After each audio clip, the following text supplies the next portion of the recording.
Daří se mně dobře. Mám za sebou běh 60, sprint a skok do písku. Jak ses připravoval na ty závody? Cvičil jsem hodně, každý ráno jsem chodíval běhat. Jako já jsem si udělal na zahradě jako takovou jako čáru a tam přes to vždycky to jako hážu.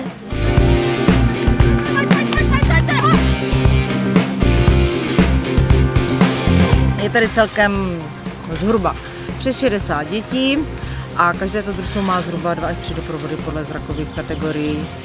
Dneska si myslím, že trošku výkony ovlivnil deštík, který se nakonec tedy nad atletickým stadionem snesl, ale děti podávají hlavně bojovné výkony, prostě snaží se a bojujou, i když třeba se jim nepovede zrovna ten jejich osobní rekord zopakovat, protože právě ty podmínky nebyly ideální, tak se prostě berou o co nejlepší výsledek a to je na tom velice cenné.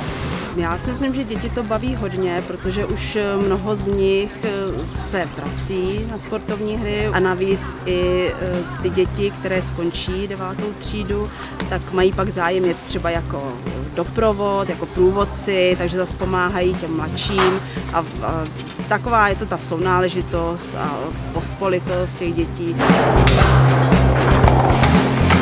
Hodně důležité je určitě mít pevné nervy, dobře se soustředit a pořád říkám, že je nejlepší si vyvinout obranu. Když máte dobrou obranu, tak oni si to soupeři nastřílí sami ty góly.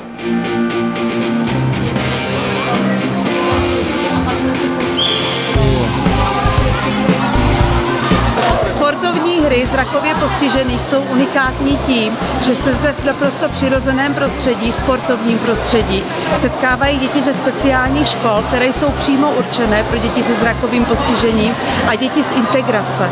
A je tady krásně vidět, že všechny děti mohou sportovat a i když ty sporty mají uspůsobené, tak se v podstatě mohou věnovat většině nám známých sportů.